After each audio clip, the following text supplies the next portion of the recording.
चलिए आज बात करते हैं चित्रा बनर्जी दिवाकरुने के उपन्यास द मिस्ट्रेस ऑफ स्पाइसेस की।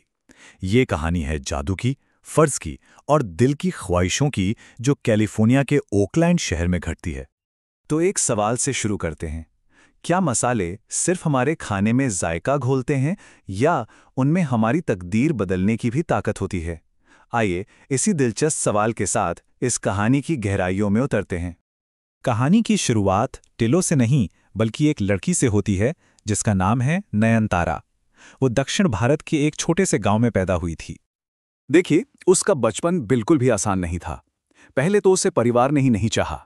फिर उसे पता चला कि उसके पास कुछ कमाल की शक्तियां हैं, और जैसे ही वो अपनी इन शक्तियों की वजह से मशहूर हुई, उसे समुद्री डाकुओं ने अगवा कर लिया। लेकिन किस्मत को तो कुछ और ही मंजूर था। वो किसी तरह सांपों की मदद से डाकुओं के चंगुल से निकलकर एक रहस्यमयी द्वीप पर जा पहुंचती है।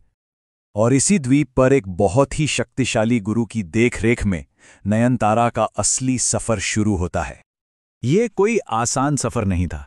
उसने बहुत मुश्किल ट्रेनिंग ली, अपनी पुरानी पहचान और सारे दर्द को आग के हवाले कर दिया और फिर एक नया नाम और एक नई जिंदगी चुनी, टिलों की जिंदगी। लेकिन यही कहानी में एक बहुत ही दिलचस्प मोड़ आता है। उसके गुरु ने उसे एक चेतावनी दी थी, एक ऐसी भविष्यवाणी जो आगे चलकर उसके सबसे बड़े इम्तिहान की वजह बनने वाली थी। और पता है, उसने जो नाम अपने लिए चुना था, टिलो, उसी में इस भविष्यवाणी का बीज छिपा था। ये नाम उस अप्सरा तिलोत्तमा से लिया गया था जिसे श्राप मिला था कि अगर उसे कभी प्यार हुआ तो वो बदसूरत हो जाएगी। तो वो आग टिलो को एक बूढ़ी औरत बनाकर कैलिफोर्निया के ओकलैंड शहर में पहुंचा देती है।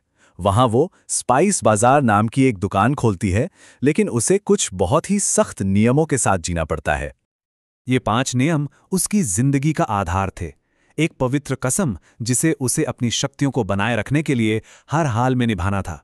ये सिर्फ नियम नहीं थे, बल्कि उसके फर्ज और उसकी ख्वाहिशों के बीच खड़ी एक दीवार थे। और जरा देखिए, वो अपने काम में कितनी माहिर थी। वो सिर्फ मसाले नहीं बेच रही थी, वो तो अमेरिका में बसे अपने जैसे लोगों के छिपे हुए दुखों का इलाज कर रही थी। वो लोग जो अपनी जड़ों और इस नई दुनिया के बीच फंसे हुए थे। उसकी ये नियमों में बंधी दुनिया उस दिन पूरी तरह से हिल गई जब रेवन नाम का एक अकेला अमेरिकी आदमी उसकी दुकान में आया।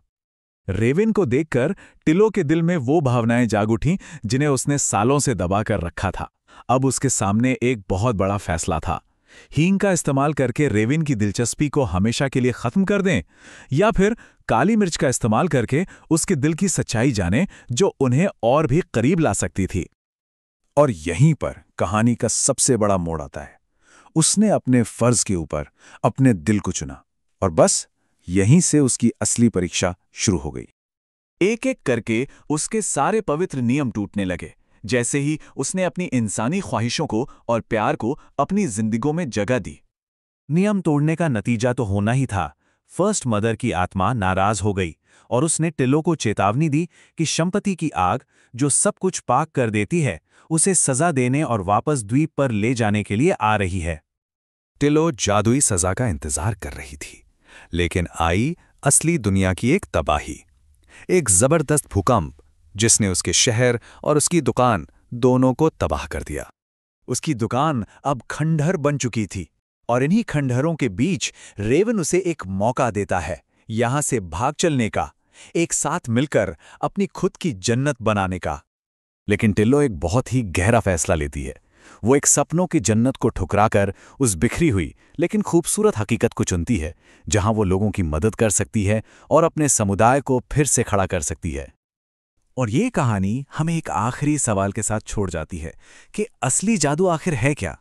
मसालों की चमत्कारी शक्ति, या फिर प्यार करने और सही चुनाव करने का वो साहस जो इंसान के दिल में होता है?